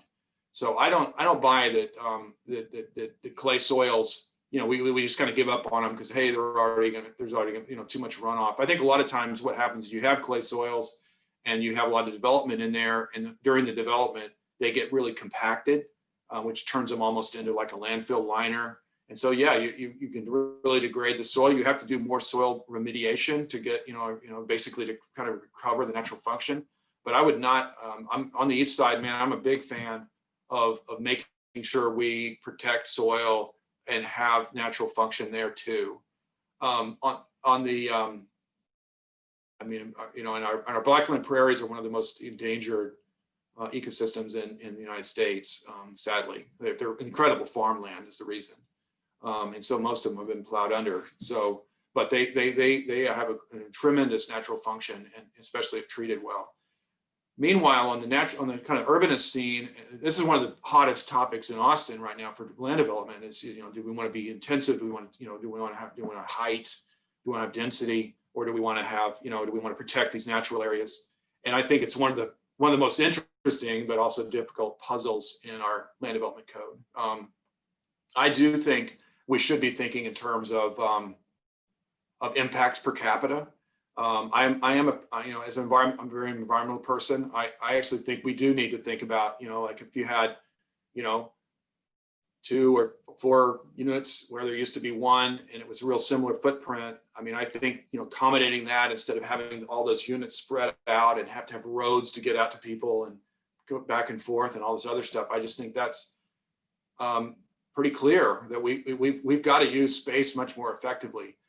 I mean, I think there's some false choices in this. I mean, Austin's pretty affluent, and we have a lot of giant homes, and we have to start thinking about how big, in terms of environmental footprint and so forth. A lot of these are economic and social choices, and so it's a little tricky to get into it on a regulatory standpoint. But how do we encourage having small footprint homes with smaller footprint, resource needs? But still creating really great communities at the same time. So you have, and so you guys know all the arguments. I mean, and I'm a big fan of mass transit, and I hope, and if you have just a really low density city, it's hard to have a mass transit system work very well. And so it's a long topic. I'd love to have that conversation or bring in other experts too and talk about it, but I'm a pretty big fan of figuring out ways we can more gracefully, hopefully, accommodate density. I don't know, and from a sustainability standpoint, I think it makes a lot of sense to use it better. But meanwhile, back to Francis Quo, the professor from Illinois, we still need natural function. We still need trees. We still need to accommodate things. So we're gonna have to get creative, and green building and design is one of the most exciting, interesting topics going, in my opinion. I'm super biased because I love it, but I mean, it's, how do we live well, live with natural systems, but also accommodate, frankly, a higher degree of density, so we don't look like Oklahoma City or something where we're, ridiculously sprawling and take up all of the valuable ranch land and farmland around us. That's awesome. Tim, do I have time for a second question? Okay. All right. So like Tim said, Timothy said, there's a lot of us who are on boards and commissions and even city council members who belong to the Austin Environmental Democrats. I know something I've discussed between my colleagues here, something that comes up over and over is that we're seeing builders building to the max impervious coverable possible, right? And then the homeowner comes, 5-10 years later wanting to put in a deck or a pool, for example. Yeah. Do you have any suggestions on how to mitigate this type of abuse for the system? Because ultimately, in my opinion, what ends up happening is these people are going to end up before the Board of Adjustment or ZAP or the Planning Commission trying to get things changed so that they can fit what they want. And I don't know, it's like a tough balancing act between homeowner or property rights and being environmentally friendly. So do you have any thoughts? Absolutely. I've got a colleague, Craig, I know, and Mary Ann know Erin Wood well. She's awesome, and she's been working with us for some years now. And she always kids about this she was buying a home long while back, and it was, I think it was in the Barton Springs zone, and somebody was showing her, one of the real estate people was showing her a home and saying, here it is, and they took her into the backyard to show her the patio or whatever, and they said, hey, don't, she's, and they said, hey, you could put in an extra, extend your patio out or do whatever on there. And Aaron said something like, well, wouldn't that, exceed the impervious cover limit? And the real estate person who didn't know she worked for the watershed protection bar was like, oh, nobody's gonna check, no big deal. Aaron did not go over well with Aaron, but it's a huge issue. And we're constantly getting this. Now, I don't work for the Development Services Department. They're the ones on the front lines of this. They get the complaints. The neighbor sees the project go in next door that probably exceeds the 45% limit or whatever the limit is. And that happens a lot, and people kind of stray past it. I mentioned the Board of Adjustment thing. That's happening all the time. Oops, I built a shed a little bigger, or I've added on a room and looks like I'm past my impervious cover. What do I do? Sorry, I already built it. So there are definitely things you can do, Jessica, where you can all those green infrastructure things I mentioned. The big three or whatever I would say are, mitigating for it would be rain gardens, rain tanks, and porous pavement. And those are, especially on a residential scale, but those work on bigger projects too. And those can all pretty much be used. And so on most any scale. Somebody wants a patio or a deck or whatever. You can build it where it's not, the idea, the key is looking at drainage, seeing where it's going, making sure that it's not, shunning it into your neighbor and creating some new problem, because you're going to have a little more runoff every time you do one of those things. So building with care and using green techniques, whether that's how you absorb water into your landscape or store it in a tank, or reduce your runoff using porous pavement. Those are all great techniques. I was curious, we were talking a bit about the trade-offs with the density. I was wondering if is there in terms of impervious cover, is there any it's like the first 10% versus say the 40 to 50%. Is there kind of like a sweet spot or spots where you don't want to go above a certain level that adding, getting to 40 to 50 is worse than getting from 60 to 70 is, or for example? That's a great question. It probably is going to depend on the scale of your system, but like, are you talking about a watershed, or are you talking about a much smaller creek system? We've found, and our staff has been extremely interested in this, because we have very strong environmental regulations, including some of the strictest impervious cover regs in the country. So in the Barton Springs zone and in our lake system, around Lake Austin and on up into Lake Travis, we have 20% maximum impervious cover. And in the Barton Springs zone, we have it's 3-tiered, because in Barton Creek itself, it's 20% maximum, and in some of these other, like Williamson Creek and Bear and Little Bear and Slaughter, it's 25% maximum, and then over the aquifer, it's 15% maximum impervious cover. So very, very low impervious cover limits. Let me see. I'm losing my train of thought here. Tim, help me with the front end of that. So it's kind of like, is there a threshold where? There's a threshold. Thank you. Sorry. Yeah. So okay. So the threshold is in studying this and realizing we had these super low limits. It used to be we would say, oh, it's about 10% impervious cover. That's kind of like super sensitive watershed, needs to have lower than 10% impact. And actually, my colleague Chris has this great presentation he uses, and he's got this great graph. I wish I'd put it in this one. I should have, but it talks about, and I can send it to you guys if you want to see it. But it basically talks about this huge number of studies that looked at this, and in very sensitive watersheds, almost any impervious cover starts creating impacts in terms of, they talk about, wildlife taxa, these different types of animals and classes of animals and plants and so forth. And so that's very sensitive levels, 5 or 10 or 2 or 3 or 4 or 5%, they're just starting to see these impacts. And so a lot of it's just kind of like communities' willingness to where are our values, how badly do we want to make sure that we don't increase impacts. So I remember there was an old long ago study which is still pretty relevant. It wasn't really a study, it was kind of a compilation of information by a fellow named Tom Schuler, who was a real expert on watershed protection in the 80s and 90s. And so he's basically showing that, below 10%, that's the sensitive watersheds. And, and you really need to keep it under that. And by the way, our 15 and 20 and 25% limits that we have, those are for net side area impervious cover calculations. It's very geeky and not super technical, but it's this extra layer of things. But it ends up resulting in projects on average that are lower than those 15, 20, and 25% impervious cover levels. And I could explain that later if you want to hear about it. But basically, we were trying in the Barton Springs zone and along Lake Austin to have the impacts be at that really low level. And so I think probably if you're going to say a number, and I'm a planner, not an engineer or a scientist or an environmental scientist, so I can say this and get away with it maybe, but I would say probably 10%, 10 to 15% is where you want to be if you're in a really sensitive environment and you're trying to maintain highest levels of water quality and natural function, and you're trying to protect, say, a Barton Springs salamander that's on the endangered species list. Once you get into in this graph that this guy had, once you get in the kind of 25 to 30% of range, that's kind of low density, single family range. You start seeing impacts. Your creeks are a little more flashy. You have less water in the creeks in between storms, but it still looks okay.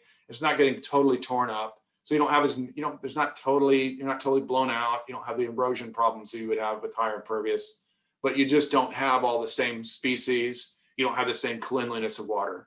Then you start getting up into the 45 to 50% range, and then you start having erosion problems.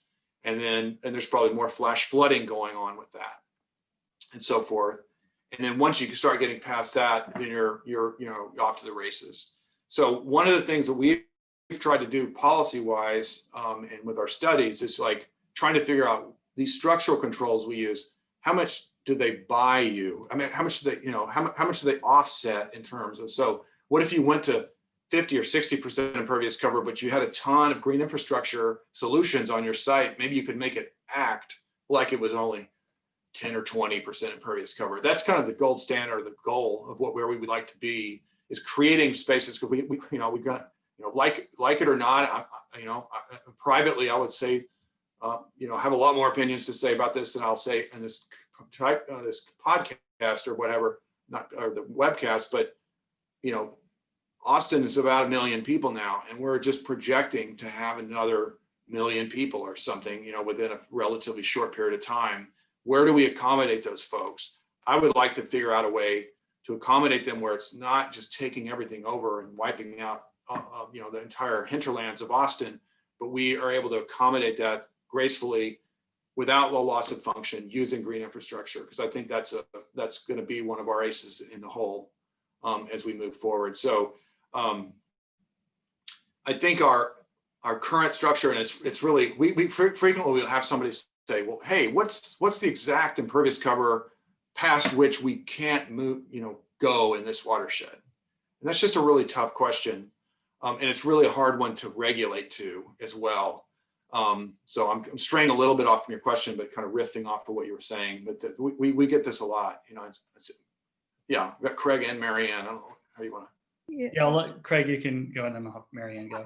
I just have a little comment to put in here that I'm not sure Matt will say this, but I think it needs to be said, is that we have some very good people in our watershed protection department, and they're trying to come up with these solutions. They really are. And if you sit through a bunch of talks, we need these answers. We need these answers. We need people to come up with these answers. And the way the city of Austin pays for this is in the drainage fee.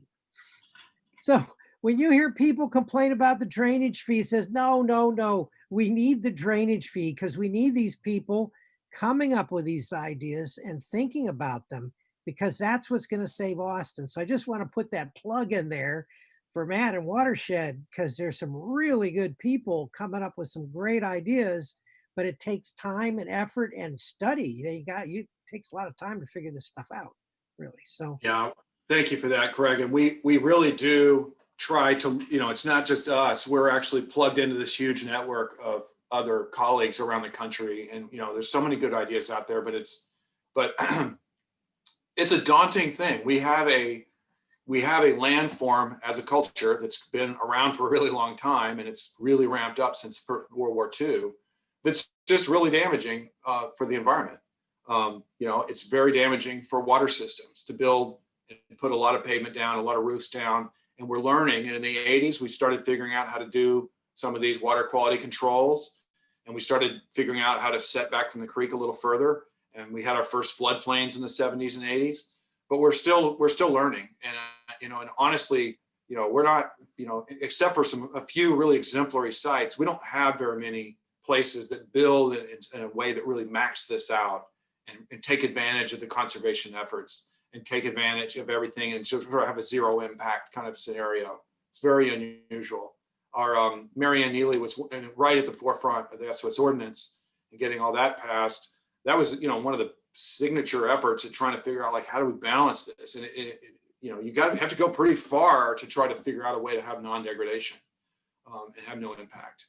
And that was an experiment, and we're still learning from it. And there's still difficulty in building the systems, the engineered systems, to comply with that ordinance.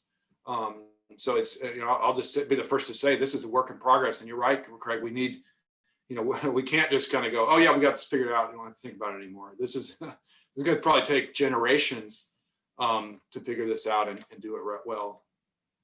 Marianne, did you yeah. I think you're still muted.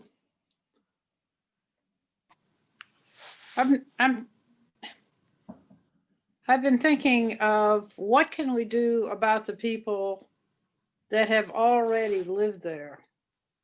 And what's happening that I see is people are putting tanks, the water tanks in, some big, and I hate to tell you this, but I've got 4 of them. And this, but how can we have people get those tanks now? Because I know that we get them some money back from the city. But I think if it's something we can work on that, especially some of the houses that live near the creeks, that'll stop that runoff. and they'll have that water. But they aren't, That's right. people aren't being told about that it's an important thing to do. So yeah, I've That's got a lot the of, we have a new program that you've probably seen at the Environmental Commission at least. And, you know, we've tried to get the word out. It's hard to get the word out to all 1 million Austinites, obviously, but it's called the Raincatcher Program. And so Ana Gonzalez and Mateo Scoggins and Starn Wagner and others have been working, and Jessica Wilson have been working on this really, really interesting project to try to integrate in especially rain tanks and rain gardens to this one pilot area that's kind of up in the upper part of Waller Creek in north central Austin. And so the idea is, hey, let's start retrofitting in rain tanks on residential areas and I think that to a lesser degree, they're looking at rain gardens, and they're also looking, pardon me, at potentially commercial areas, but they also started with Riley Elementary School, which is up in that area too. And so they had this beautiful project where they, you know, installed these quite large rain tanks and rain gardens all through the school. And they've really, you know, it's kind of a demonstration site basically. So it's got a lot of attention. They just got an award recently. And so the idea there is that we would give a pretty substantial rebate, much more generous than, not that they weren't generous, but even more generous than the Austin Water rain tank. Yeah, and so the tricky part is going to be, you've got, you know, just the economics of it. How do we people pay into a drainage fee, and there's a certain amount of money that you pay, and then you know, so we need to balance all this so our solutions come into balance with the money we need to use for the rebates and whatnot. But right now we're really just trying to have a proof of concept that works, and to see what the benefits will be, how it works, how accepted these will be. And people are pretty, you know, the people in this area have been pretty excited. They've had a lot of interest, and they've had a few installations already, and we're expecting more. And then we're also looking at, you know, how would we make this attractive to somebody that was more economically disadvantaged, to make sure that they feel included and can participate, because there is a cost participation deal as well, where you pitch, you know, it's kind of a matching thing. But I completely agree, and I actually like the idea. And we haven't gotten here yet, and this is me just sort of editorializing, but I can imagine people building new homes in the future, kind of like they do in parts of Australia, where you just build in a rain tank with your house, and it's plumbed into your toilets, or it gets plumbed into your laundry, or both. And it just happens, it just works, and you end up using that water really effectively for some ways that are, you know, the safest and best to use indoors. So there's some ways we can, and then maybe you set it up, or maybe it's just used outdoors as a landscaping feature. But if you integrate these things in as a part of a larger project, it's not as onerous, and you put it in, you know, it's part of the mortgage and whatnot. And these, you know, these tanks are only going to be $2,000, $3,000, $4,000. You know, I'd say merely. For some people, that's a deal. As a part of a home that costs $300,000 or $400,000, that's pretty, you know, pretty small percentage. Yeah. Well, one thing to do is to let people know. I know there's all these groups in the committee, in the areas, and to have a speaker come and say, here, this is what we can do, and this is why it'll be better, and so on. You know, there's ways to let people know. But I mean, there's always so much to do. Yeah, I completely agree. I wanted to ask some, we had pre-arranged questions. Are there any particular creeks or parts of Austin that are more vulnerable to flooding than others?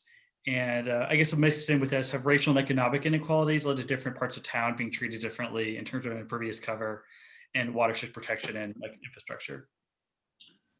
Yeah, great questions. Okay, so those are kind of two separate but super important themes there. So let me take the first one. I didn't put this slide in with my presentation this time, but I've got a nice slide that shows where kind of what the floodplains look like in Austin. So the center part of Austin, where the what we call the urban watersheds are, the oldest, kind of longest standing development. So just kind of think, you know, 183 to 360 down to to 71 back around 183. That kind of inner circle. Those watersheds in there have long been developed. a lot of the floodplains have been pretty modified. And so you remember the trapezoidal channel, and it used to be this sinuous, probably windy creek, and now it's this kind of, straightened deal. Those floodplains have been heavily modified, and there are quite a few flooding problems in the center part of town. But it's not, we don't usually have our severest, deepest flooding there, because most of those creeks just aren't as big, and you don't have as much water accumulating into them. In the west, you've got steeper kind of Edwards Plateau kinds of landscapes with limestone and whatnot, and craggy, rugged landscapes. Those are, the steeper it is, the more the water is going to kind of get pinched down into this one little valley.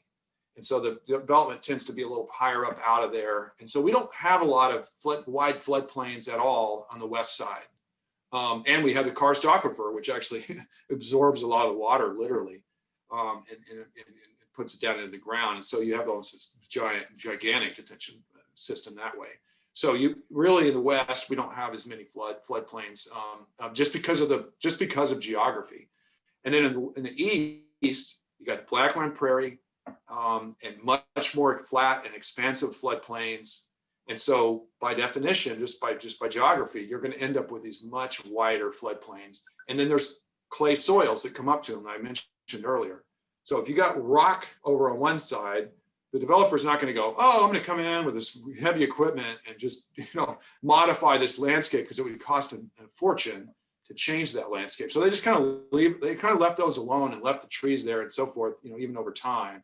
Whereas on the east, they said, it's going to be easy. I'll come in with a bulldozer and just move this around and modify the creek. And so Marianne was a huge part of our watershed protection ordinance project.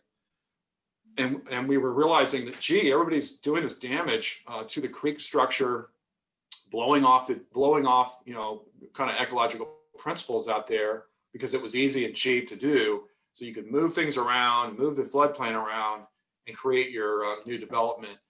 And so because these soils were, malleable, they weren't rock, and they weren't, and so it was a disaster. So I'm actually kind of marrying those two pieces of the question. So you have more flooding issues on the east side simply because you have wider floodplains, and there's just more going on there, and you have larger creeks,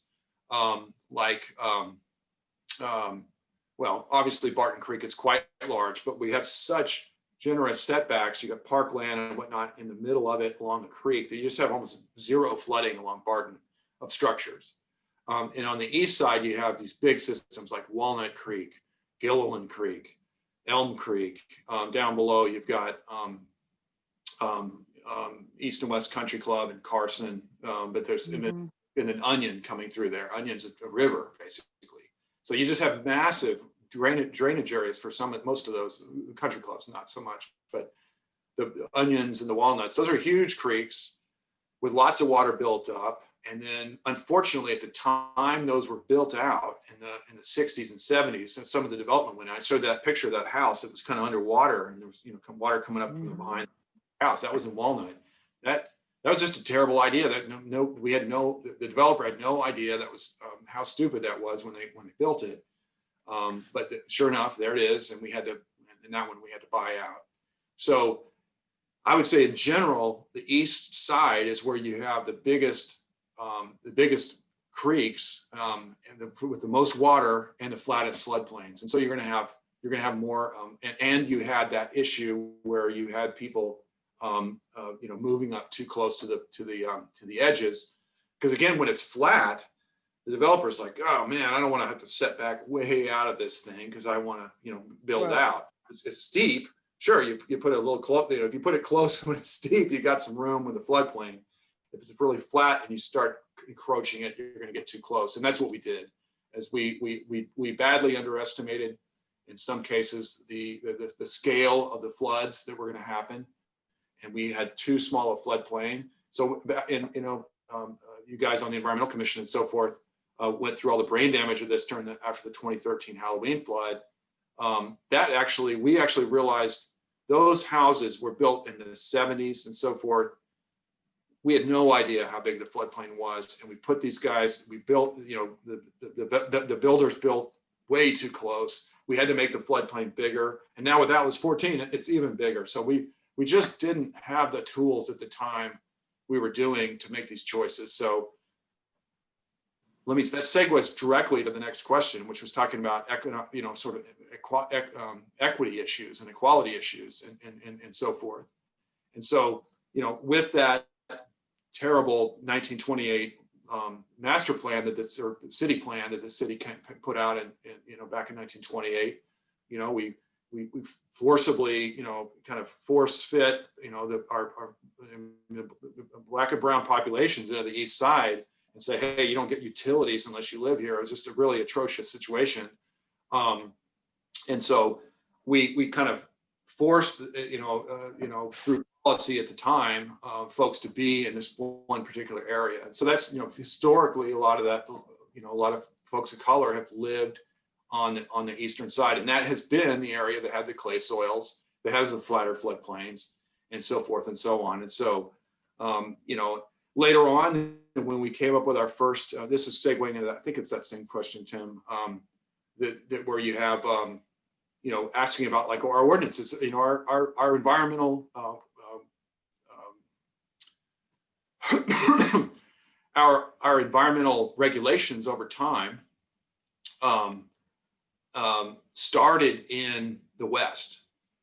Because people were saying, gosh, we need, for some legitimate reasons at the time, people were saying, wait a minute, we've got a water supply. We want to make sure we permanently protect our drinking water. And most any community is going to want to do that if it's really looking at the long haul.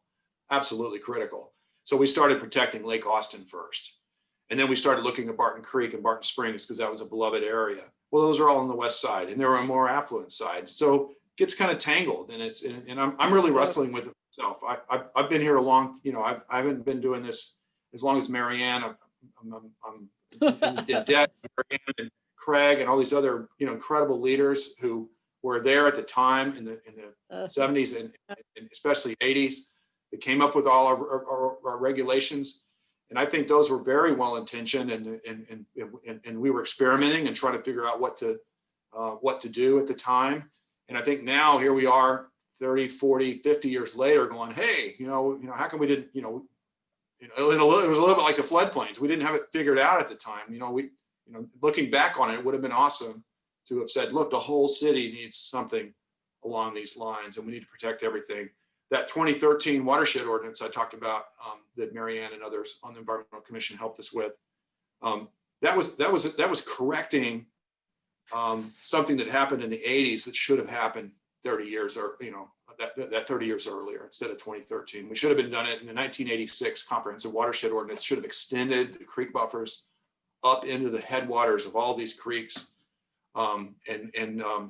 My understanding from talking to Daryl Slusher, who was very much kind of part of the scene at the time, was that that was the original proposal, was that those creek buffers extend all the way up, but then some community folks and development folks said, whoa, hey, up on the east side, why don't we pare it down, and we're gonna crush our economic development in that area. So let's just have these stubby, much shorter, less protective stream buffers.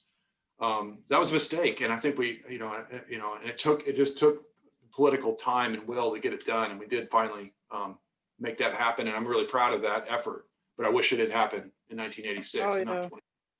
It always takes time to learn, really, just one time after another. Yeah, right. So we had kind of maybe talked about this a little bit at the beginning of your presentation, but how much of impervious cover is made up of like roads, highways, and parking? How much do cars and transportation affect watershed quality, especially in terms of like, oil runoff and things like that? And, Yeah. can we see significant improvements in water quality by being less of a car-centric city? Yeah, that's a super question. I don't have definitive answers on that. I have just more kind of qualitative, professional judgment kinds of responses to that. But I was mentioning that we had, this is just from memory, 45% buildings, 55% transportation. And I could see a world, and I remember there's I mentioned the Tom Schuler, watershed expert. He would show these giant cul-de-sacs, and he would call, that's car habitat basically, and then so you have, like buildings, that's kind of where the people live, and then you have these ridiculous amount of parking lot and streets and whatnot. And I think we're going through COVID. We're going on a year now of people of doing this, where we're talking to each other through Zoom and Teams and all these That's other right. things online. You know, we don't have to have everybody driving all over the place and going to random remote buildings, you know, and so, you know, I think this is a glimpse into a new land use pattern that we might be able to create, where we don't have nearly as much impervious cover needed to transport ourselves around with the super inefficient single occupancy vehicle system we've got right now. So I'm real hopeful that we can kind of, you know, move forward with a better plan on how we, you know, do we need as many parking lots? Do we need, you know, do we need the road widths that we thought we needed? You know, can we kind of put road diets on what we do? Because absolutely, you've got the worst runoff is coming off of streets and parking lots, and it's much cleaner coming off a roof. You know, and some lawns and whatnot have a fair amount of nitrogen or, you know, pollutants because they put pesticides and herbicides and fertilizer on their lawn. Now, you know, if you can ratchet that way back or eliminate it, that would help. But basically, you know, you're right, Tim. The transportation is a giant component of impervious cover, and sprawl is a big part of impervious cover, because we need more road miles, you know, per unit than if we had something compact, and certainly if we had something where we're not commuting around and driving around like we are now. Yeah, and I think, I guess, like, one of the questions was like, how does the city trade off permeable cover downtown versus in the suburbs, especially because, you know, the per capita impervious cover in the suburbs is just going to be super higher than, you know. Yeah. And that kind of gets to a little bit what I was asking earlier about, like, you know, is getting to 50% to 100% impervious cover, say, on a corridor, how much harm does that do versus, say, the 0 to 25% or 0 to 50% further out? Right. You know, and I think so. We were really wanting to thread that needle, and, you know, we already have pretty high impervious cover along corridors, but let's marry, you know, the impervious, the green infrastructure I was mentioning. You know, you might have a site that only has 3 or 4% of its site has to be that water quality control, but you can do a lot with it, and you can use rainwater, and you can reuse it on your site, and you can water your street trees, and you can you can flush toilets with it. I mean, we're getting to the point where we, you know, and we don't have a ton of examples to point to. You know, we don't have, I wish we had hundreds of these out there already, but we have the technology and the design know-how to create this new reality where we maybe have a higher, especially in the inner city, where you already have, you know, a lot of those corridors, Tim, there's already, you know, car lots and drive-in theaters and all this other stuff that used to be there in your old Kmart. And so you have super high impervious cover already. If you're replacing that with higher intensity residential and mixed use, and you integrate in what green infrastructure onto that, so it's absorbing the water and reusing it on site, that's an incredible trade-off. And then you're eliminating the sprawling part and so forth. So that is what our vision was with this. And we were hoping that, you know, we can, and we were even going to make a little bit of forward progress on flood mitigation, because we're going to ask those projects also to contribute to flood solutions, even where they hadn't before. So I'm a pretty big fan of it. That's a fun part of our work is looking at those solutions. You know, we know that's been bottled up with the land development code. So is there much of that could be done outside of the land development code rewrite? That would be, you know, so council has the ability to, you know, they make the call on that. I mean, I think, you know, at the beginning of the Code Next process, there was kind of an acknowledgement that, you know, over time we'd had all these little small incremental ordinances sort of, you know, layering on top of each other, you know, like a geologic layer. And so, and some of them didn't communicate with each other and were kind of in conflict or whatever. So the idea was, hey, how do we have this all talk together and do it all at one time? And that made it, of course, you know, bigger and more ponderous too. And so, you know, here we are 5+ years later after we started that process. I forgot even the year we started. It was during the 7-person council. When was that, Mary Ann? 2013, 2012. 2013. Yeah. I think 2012 was Imagine Austin or something like that. I think because I think the watershed protection ordinance was passed 7-0 unanimously in 2013. So it would probably 2014. Yeah, somewhere in there, but that was the same council. So that's right. anyway, so yeah, the city staff's position is, we've put together this package. Council asked for a certain certain set of solutions. We made our recommendation. And so it's up to, if council wants to take that out of order or, take a piece out or whatever, that's certainly their prerogative. But at this point, staff is saying, look, we've got something that kind of hangs together as a unit.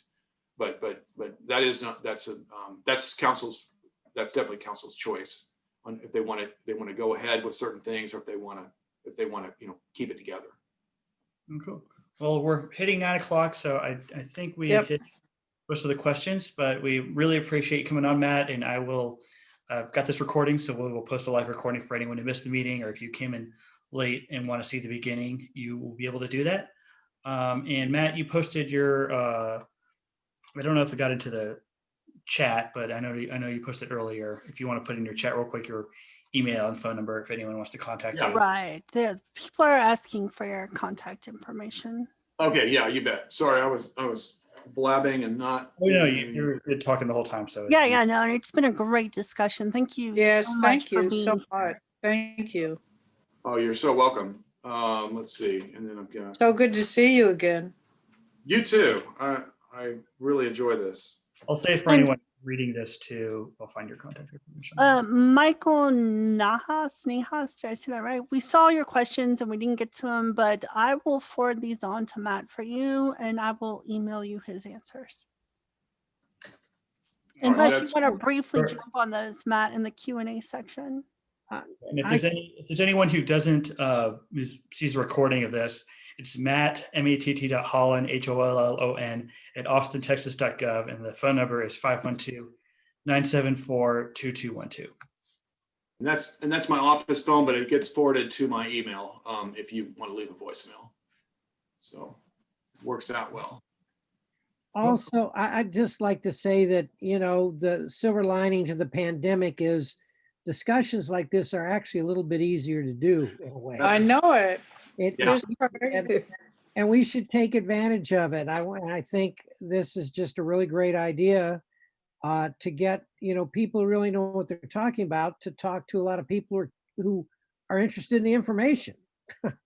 Good idea.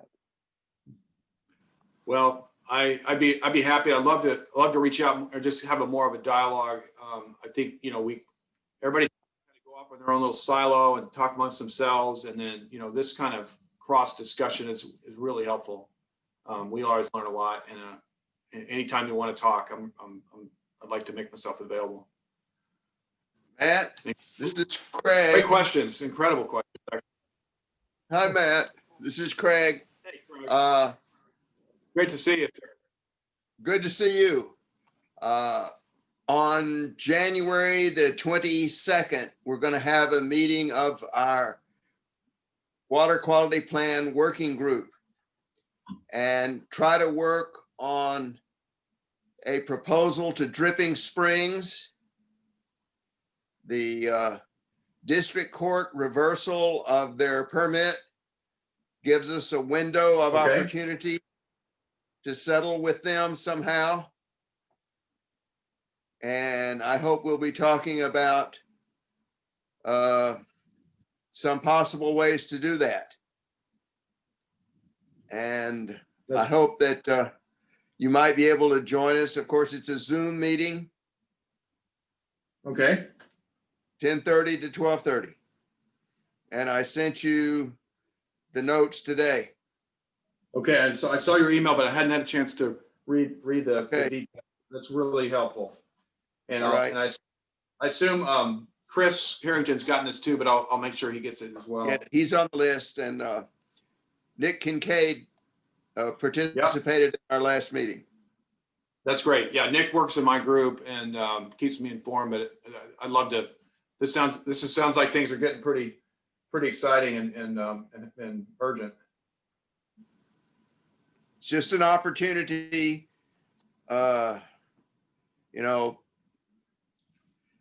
It's hard to expect we won't get a constructive decision out of the court. We have to come up with the solution on our own. I like your thinking. I'd appreciate your help. Okay, thank you. I will definitely stay engaged.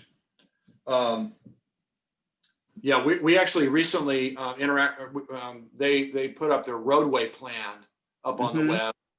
And one of the unfortunate things on that is they showed a proposed highway or new roadway across some of our water quality protection lands, which we have some concern.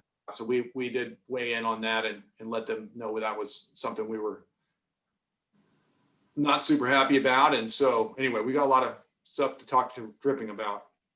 Okay. It's more of a hate issue probably than Dripping, but they just showed up in their plan. Okay. But Thank you. We got All the right. radar going on a couple directions. All right, well, it's past 9 o'clock, so I think we'll let everyone get to their Friday night activities, their busy COVID Friday night activities. But I really appreciate you on that. And please, everyone, feel free to reach out. I'm sure we'd all love to continue these conversations. And I hope you all have a good night. Yes. All right, thank thanks, you. guys. Great Have a panel, So great good to question. see everyone. Good night. Thanks. Take Matt, care. so See you good next to time. see you again.